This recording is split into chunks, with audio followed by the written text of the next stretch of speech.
Hey everyone, welcome back to my channel. I have another FTK deck for Edison Format. This one also doesn't win on the first turn, but it basically wins on the first turn, just like Autumn's Frogs. This is an idea I've had since 2010. I really wanted to make like a perfect first turn lockdown deck.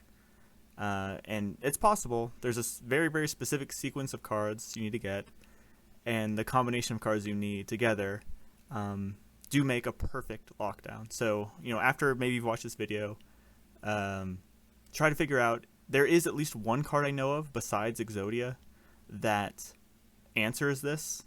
So I'd like, if you guys can think of it, go ahead and post it in the comments section, but otherwise I'll just jump right into it. So the goal of the deck is you want to get out Dark Simorgh with Anti-Spell Fragrance. A lot of decks do this. So Dark Simorgh says your opponent can't set anything, and Anti-Spell Fragrance says your opponent has to set spells before they can activate them. So spells have to be set like a trap for a turn. So Dark Simorgh, if you get one out first turn, they can't set a Raikou and they can't set any traps. But this says they can't activate their Heavy Storm or anything either. They have to set it. So these two together lock out spells and traps and set monsters. So it's almost everything. It's a really good lock right there. And then you can go one level further for like a perfect lock, which is the Last Warrior from Another Planet. He says he's a fusion, so I make him the Hardwood Polymerization. But yeah, so when you summon him, you have to destroy all other monsters you control, but neither player can summon monsters. So the way it's supposed to work is you summon him, he destroys all your other stuff, and then if your opponent has a clear board, they can't summon anything. So this card's usually answered by setting something like a Raikou. And the way you get around having both him and Dark Simorgh out is you kill his effect for a turn. So you summon him, negate his effect with Forbidden Chalice, and then you summon your Dark Simorgh and set an Anti-Spell Fragrance. And the goal is to do this before your opponent does anything. Alright, so this is the replay. We're going to do a lot of digging, and this isn't as nearly as complicated as God and Frogs. You're really just hoping you can draw it out. And this hand it doesn't seem like it's going to make an FTK, but it does. Dark Dealings for cross border so you don't miss timing, which is really easy to do. And he searches for a Neospacian.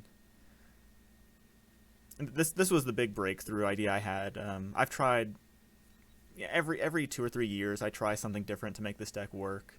And using the Aqua Dolphin was really the thing that tipped it over the scale, I think, where I could finally get a replay of this actually working.